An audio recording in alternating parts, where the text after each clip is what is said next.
الصم. زيارة عمل عنوانها شراكة استراتيجية تقوم بها سموها إلى هذه الجامعة الذائعة الصيت التي تنفرد بنموذج تعليمي يتيح للأطفال الصم وضعاف السمع الاستفادة من مسار تعليمي متكامل من الطفولة المبكرة وحتى الدكتوراه. محطة أخرى تكرس التزاما عميقا لسموها بتحسين ظروف عيش الأطفال الصم وضعاف السمع بالمملكة المغربية وتوفير بيئة تعليمية تحترم خصوصياتهم وتكفل إدماجهم الكامل داخل المجتمع.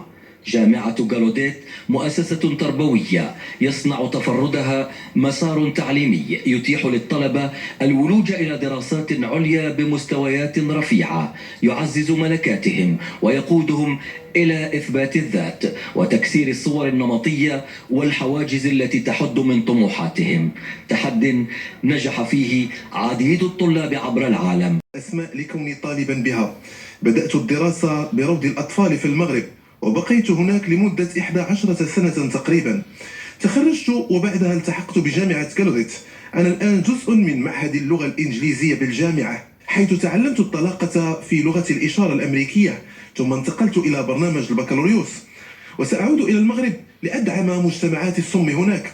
في المؤسسة تعلمت تكنولوجيا المعلومات وكنت منبهرا جدا بعالم الرقمنة، وقد مكنتني المؤسسة من فهم التكنولوجيا التي أحتاجها، وبفضلها أتيت للدراسة في جامعة جالوديت، وأنا الآن أتقن لغة الإشارة. أقدم شكري للمؤسسة. أحد عناصر التميز داخل جامعة جالوديت فضاءات مهيئة تراعي خصوصية الأطفال والشباب الصم وضعاف السمع في أدق تفاصيلها، وبرامج وخدمات مصممة لتلائم احتياجاتهم وانتظاراتهم وتؤهلهم للإبداع والابتكار والإقبال على الحياة المهنية. نتحدث عن أكثر من 40 اختصاصا في مختلف المجالات. صاحبة السمو الملكي الأميرة لالا أسماء رئيسة مؤسسة لالا أسماء للأطفال والشباب الصم وقفت على جودة التعليم المقدم بالجامعة من خلال متابعة حصة دراسية، حيث اطلعت سموها على المشاريع الأكاديمية للطلبة. تعليم يلقن عبر تدريس جميع المواد بلغة الإشارة الأمريكية واللغة الإنجليزية. أزيد من 1000 طالب ينطلق مشوارهم من هنا من جامعة جالوديت. علمتني تجربتي في جامعة جالوديت مهارات ومعارف، وقد منحتني دعما يمكنني من خدمة المجتمعات الصماء على المستوى العالمي. هذه الزيارة تعد خطوة كبيرة لجامعة جالوديت وللمغرب أيضا، وأنا أؤمن وأتطلع إلى مستقبل يبنى على أسس قوية لدعم الولوج إلى لغة الإشارة لفائدة مجتمع الصم في المغرب. إنني ممتنة جدا لصاحبة السمو الملكي على زيارتها، لأنها تعبر عن التزامها واهتمامها ودعمها الكامل لمجتمع الصم في المغرب. وفي مختبر الضوء الحركي حيث الابتكار في خدمة التعليم، تواصلت زيارة صاحبة السمو الملكي الأميرة لالا أسماء لهذا الصرح التربوي.